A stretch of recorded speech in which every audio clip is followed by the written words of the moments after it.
Hey everyone, welcome to This Explainer. Today, we're diving into something that is honestly kind of mind-boggling. We are taking an overwhelmingly massive data set, specifically the records of global missing persons from the year 2000 to the present, and we're breaking it all down. Our goal here is to understand exactly how and why people seemingly just vanish from the face of the earth in the 21st century. I mean, think about it. Despite all our GPS tracking, our digital footprints, and this intense global connectivity we have, people are still slipping through the cracks every single day. Let's find out how. Okay, let's dive into this with a number that is, frankly, just hard to wrap your head around. 90,000. According to the data, this is the estimated average number of people actively missing in the United States at any given exact moment. Just take a second and really think about that. That is the size of a completely packed professional football stadium, and it represents individuals whose whereabouts are completely unknown right now. To make sense of all this chaos, we're going to break things down into 5 key themes: the missing persons epidemic, swallowed by the wilderness, the cost of speaking out, vanished into thin air, and finally, lingering unanswered questions. Starting with Section 1, the missing persons epidemic. So, when we look at the global picture, the data is, well, it's incredibly unreliable. Why is that? Because international migration, global travel capabilities, and differing legal protections for individuals who simply choose to disappear make tracking an absolute nightmare. Because of these massive global blind spots, we really have to rely on specific national figures to grasp the sheer scale of the issue. Zooming in on the United States, we hit another staggering figure. In 2021 alone, the total number of missing person cases hovered right around the 500,000 mark, 520,000 to be exact. Now, it's really important to note that many of these cases are resolved quickly. But the massive volume of reports filed annually proves that disappearing is far, far more common than we might like to believe. Now, here's what's truly fascinating, and it kind of challenges what we usually think. When we watch the news, media coverage heavily skews toward missing children. But the demographics of the missing in the US actually tell a completely different story. 60% are adults and 40% are children. The vast majority of people who vanish are actually grown adults, just navigating their everyday lives. And, this isn't just an American phenomenon by any stretch. The US has massive volume, for sure, especially in states with vast open spaces like Oregon, Arizona, and Alaska. But look at Canada. With roughly 1/10 the population of the US, they've reported 71,000 missing in 2015. That means Canada actually has a higher per capita rate. Meanwhile, the UK saw an estimated 275,000 people vanish in 2009. So the sheer volume we're talking about is absolutely global. So that brings us to the crucial question. With hundreds of thousands of people vanishing across the globe every single year, how does it actually happen? How do you go about your day and then suddenly cease to exist on the grid? To figure that out, we need to zoom in from this massive statistical reality down to the specific categories of circumstances surrounding these disappearances. Which brings us to Section 2, swallowed by the wilderness. Look, despite all our modern urbanization, the Earth is still incredibly wild. Harsh landscapes, dense forests, and treacherous mountains frequently claim both seasoned explorers and the completely disoriented alike. Once you leave the pavement, the rules of survival change instantly. Take the case of 19-year-old Brandon Swanson. Back in May 2008, after a party, Brandon drove his car into a ditch on a rural road in Minnesota. He wasn't injured, so he called his parents on his cell phone. They actually stayed on the line with him for 45 minutes as he tried to guide them to his location by walking cross-country through rural cornfields.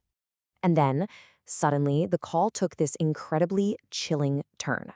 Brandon abruptly yelled, "Oh shit," and the line went dead. Just like that. His parents never heard from him again.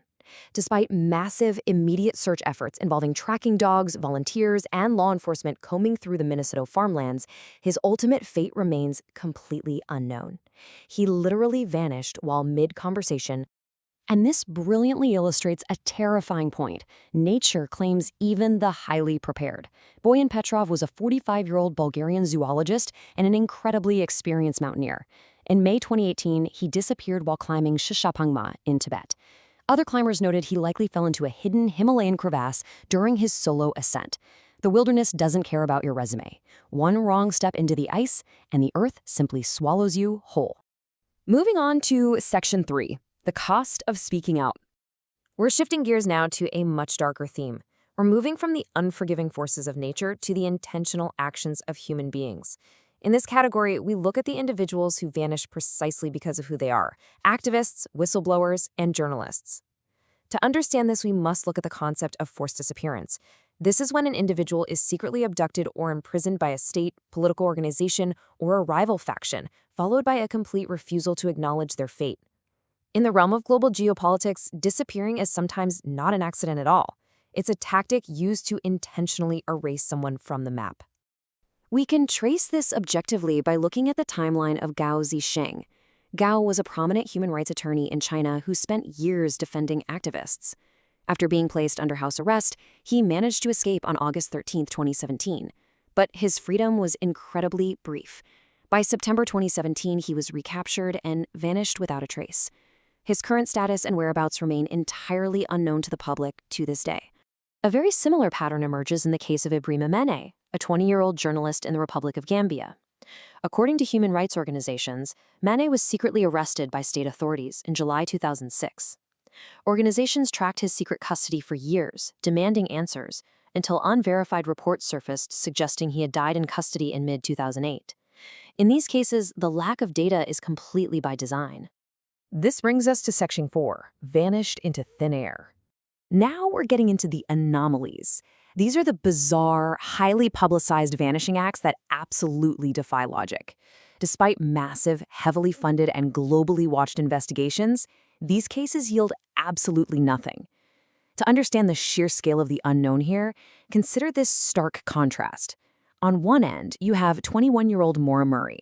She abandoned her car after a minor crash on a lonely, snowy road in New Hampshire back in 2004, and she disappeared before police arrived just minutes later. On the exact opposite end of the spectrum, you have Malaysia Airlines Flight 370, a massive commercial aircraft with 239 passengers that vanished over the Indian Ocean in 2014. One person on a rural road, 239 people in the sky, both resulting in zero concrete answers. Then there's the deeply unsettling case of Susan Powell. She was 28 when she vanished from her Utah home in December 2009. The facts are highly circumstantial but incredibly dark. Her husband claimed he took their 2 young children camping in a blizzard at midnight the night she disappeared. Though he was the prime suspect, he was never actually charged. Tragically, in 2012, he killed himself and their 2 sons. The secrets of Susan's location essentially died with him. The sheer visceral, emotional weight of these unsolved mysteries is perhaps best captured by one haunting quote. In May 2011, Amy Fry Pitson took her 6-year-old son Timothy out of school, went on a 3-day trip, and then took her own life in a motel room. She left a note regarding her son that simply read, "He is safe, but will never be found."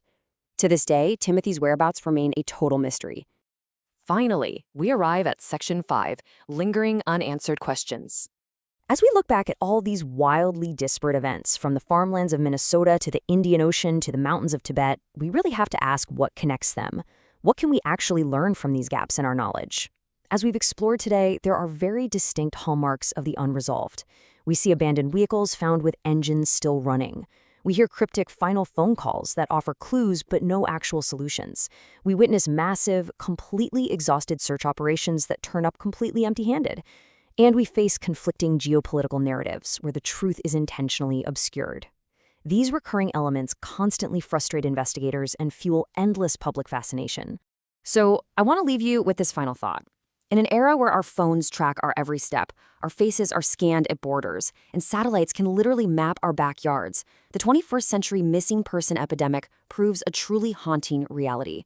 When the data trails run cold and the earthly searches are entirely exhausted, where do we go to find the missing? It's a question that reminds us of the terrifying, profound limits of our modern world. Thank you for joining me for this explainer.